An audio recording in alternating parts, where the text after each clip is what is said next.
Don't mess around, you scammer. If you didn't have any savings, I wouldn't have married you. I was planning to spend my life leeching off your money. Damn it. I never expected my husband to be such a despicable man. I had reached my limit with my husband, who kept insulting me. And then I came up with a forbidden revenge. This can't be true. As I looked down on my astonished husband, I smirked. My name is Aliyah, a 34-year-old office worker. I've been working for a company since graduating from college, for over 12 years now.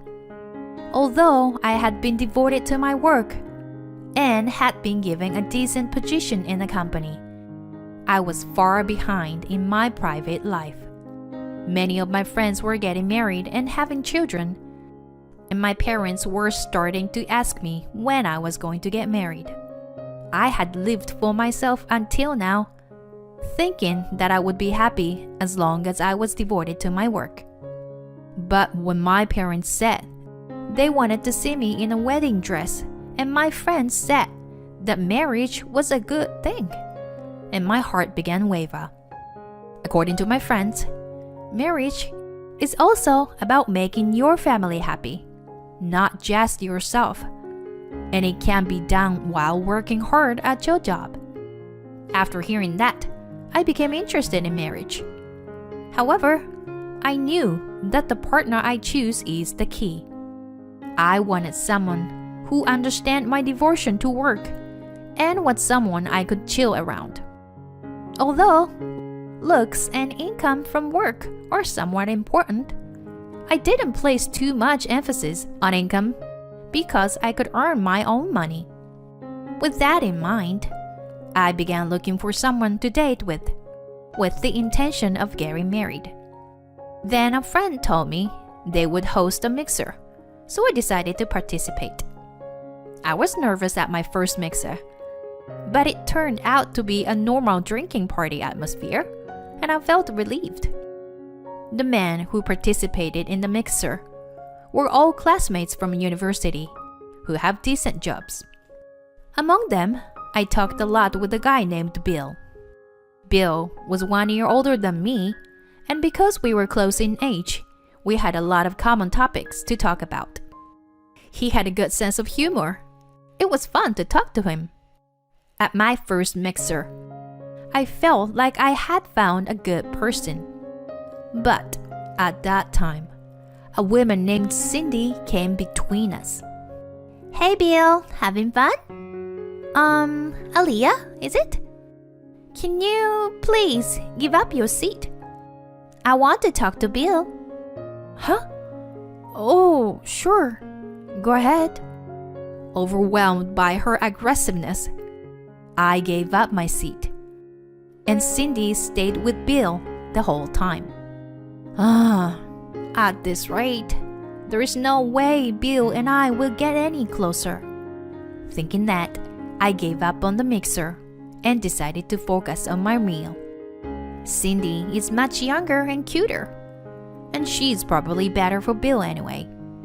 The other men had already paired off with other women, so I waited for the mixer to end, feeling a little bitter. But after the mixer ended, Bill asked me for my contact information outside the store. I didn't get to talk to you much, Aliyah, so how about we meet up and chat at a cafe sometime? I was surprised, but very happy.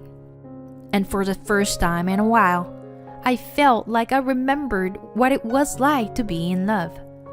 From then on, I exchanged messages with Bill and met him at a cafe on our days off. We talked a lot, and I thought we were really compatible.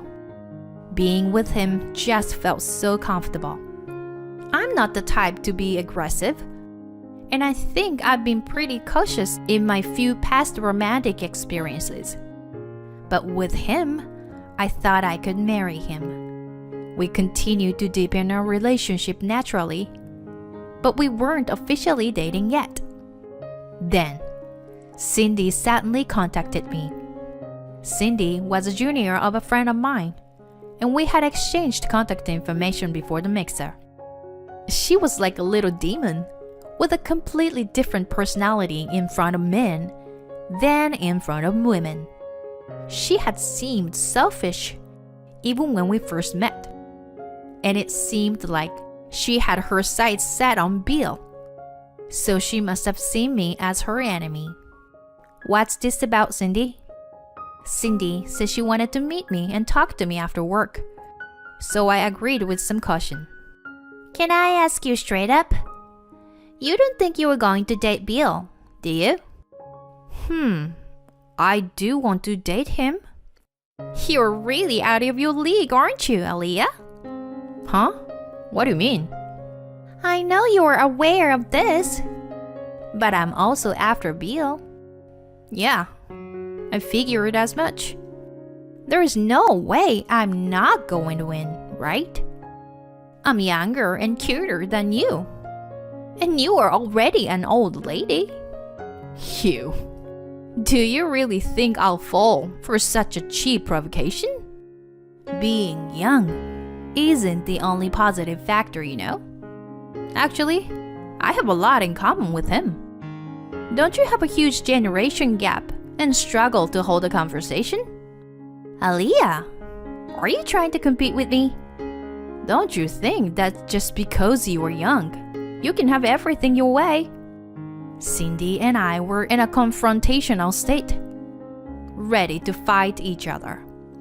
I think we both had pretty scary faces. But I can't afford to lose to such a young girl.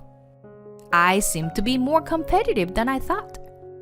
As it was my first romance in a while, I consulted with a friend who had invited me to the mixer, thinking that she might suggest something that would help me, as she was also Cindy's senior.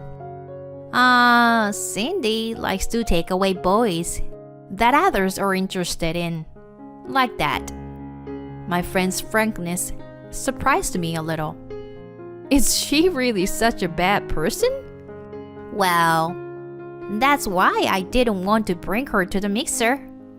But she found out accidentally. If you're going to fight Cindy, it's better not to lose your pace.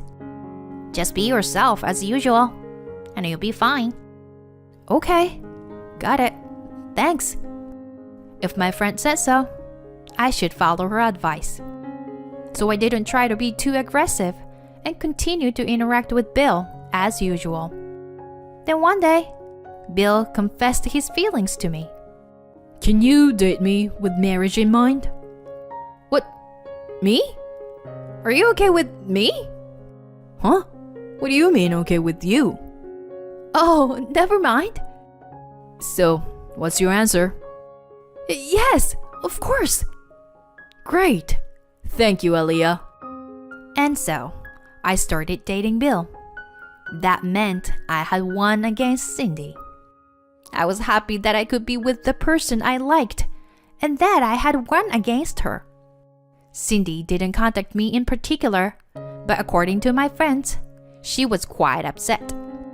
After that, Bill and I continued our relationship smoothly, and about 6 months later, he proposed to me.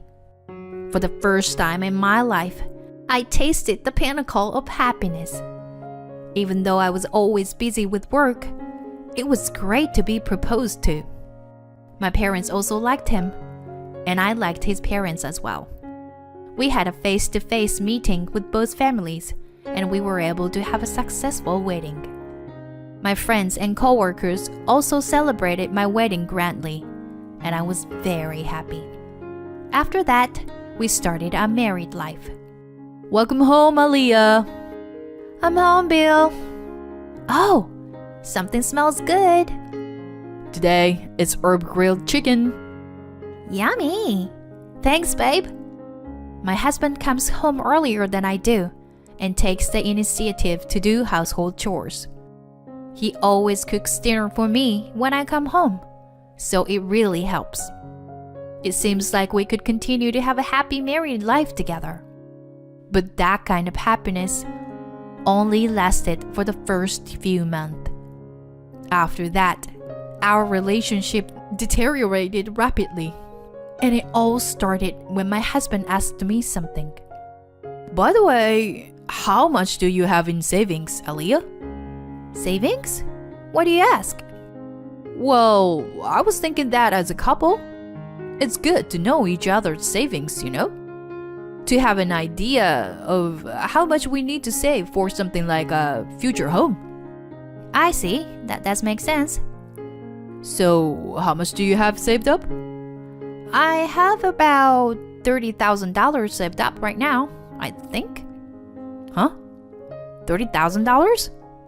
When I answered his question about my savings, my husband's eyes widened and his mouth dropped open.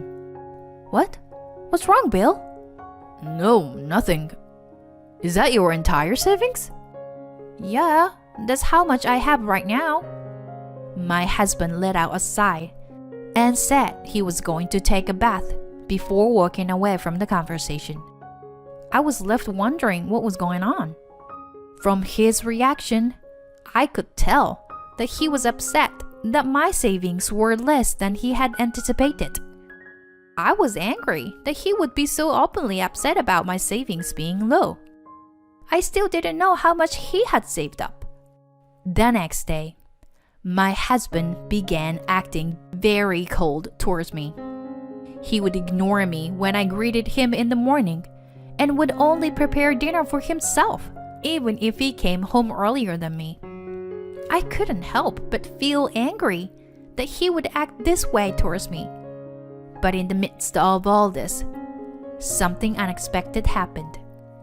About 2 weeks after my husband started giving me the cold shoulder, I started feeling extremely sick and left work early to go to the hospital. There, I found out that I was pregnant.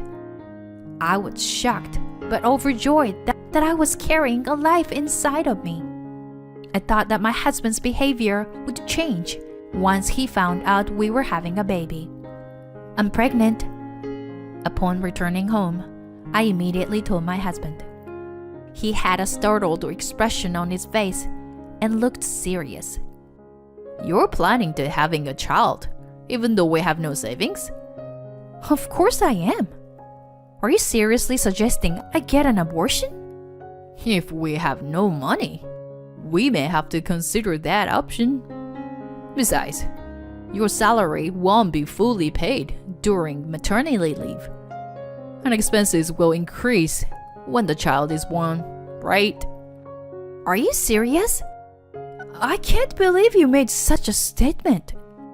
I couldn't believe my husband said something like that. Unbelievable. Don't you have any empathy? I never thought you were that kind of person. I became emotional and raised my voice. Then, my husband became angry. Don't play dumb, you scammer. What? Scammer? If you had no savings, I wouldn't have married you. I was planning to spend my life leeching off your money. Damn it. You work for a big corporation, right? Your salary is definitely higher than mine. Yet, you have no savings. That's why you are a scammer. Got it? I couldn't believe it. I never imagined that my husband was such a despicable person. Let's get a divorce then. No, I won't. What? Why not? I never said we should break up. What do you mean? Even when I asked, my husband just shrugged and didn't give me a reason. After that, my husband started to say terrible things to me. What's the point of having a child if you are a spendthrift? It's impossible not to save money while working for a big corporation. Marriage to a woman with no savings is a failure. Every time we met, my husband said such things. If he was so unhappy, he could have just left me. But for some reason, he didn't want to separate. I don't mind fighting in court for however many years it takes. But if it comes to that, won't it be tough to pay for court fees when we have a child. In that case, it's probably better to continue our married life as it is. When I heard my husband say that, I realized something. He was probably trying to mentally wear me down so that I would eventually agree to give up child support and property division voluntarily. I absolutely did not want to do that. But continuing to live with my husband was also difficult. I had reached my limit with his constant verbal abuse. Then I thought of a forbidden revenge plan. About 3 months later, one day, I brought up divorce to my husband as usual. However, what was different this time was that I had a secret weapon that could allow me to get a divorce while placing the blame on him. So you were having an affair. Let's get a divorce. What did you say? My husband was speechless as he looked at the evidence I had spread out on the table. You'll be paying a lot in compensation. So, be prepared. How did you find out? Bad things always get found out. Just admit your wrongdoing quietly. Anyway, let's handle everything through lawyers from now on. I left my husband, who was frozen with a pale face, and packed my bags while giving him a side glance. Then, I received compensation and requested child support. It seems that my ex-husband was reluctant to pay, but my lawyer pursued the request. Thanks to that, I was able to receive full payment in installments. After that, I took maternity leave and gave birth in my hometown. I gave birth to a healthy baby girl. My parents were very happy to meet their grandchild. My ex-husband apparently planned to remarry his affair partner, but for some reason, he was immediately rejected. I received a message from my ex-husband saying that he wanted to get back together, but I laughed while looking at the message with a certain person. The person was Cindy, who had once competed for my ex-husband's girlfriend position. Actually, I contacted Cindy as revenge against my ex-husband. I told her all about my ex-husband's true nature and asked for her cooperation. Surprisingly, Cindy enthusiastically participated in the plan. Actually, my father was a terrible man and was like Bill. He relied on my mother's income and was a freeloader who didn't work. Listening to your story made me angry, as it reminded me of my father. Cindy no longer had an aggressive attitude like before and understood my story and situation well. Then Cindy seduced Bill and created a fake romantic relationship that was enough to be evidence of their affair. Baby, my grandfather was a big landowner, and he was actually quite wealthy in the local area. Cindy reportedly used that to appeal to Bill. As a result, my ex-husband thought that he could not only live an easy life, but also marry a beautiful young woman. Thanks to that, I was able to gather evidence of their affair and divorce Bill. I can't thank Cindy enough for her cooperation in this forbidden revenge. On the other hand, Cindy also thanked me. I feel like I was able to get revenge on my father through this, you know? It felt really refreshing. Thank you for giving me this opportunity, Aliyah. After that, we promised each other to find a good partner next time, and we shook hands firmly. Then, I returned to my parents' house and raised my child with their support. I am truly happy that I get to spend time with my daughter every day. By the way, there was a reason why I had little savings at that time. Before I got married to my husband, I had purchased an apartment for real estate investment, and I had paid almost all the money at that time, which is why I had little savings. Currently, I earn a considerable amount of money from rental income and my job at a large corporation. I plan to save this money carefully for my daughter's future education and my retirement. For now, I want to take good care of my daughter while being grateful to my parents.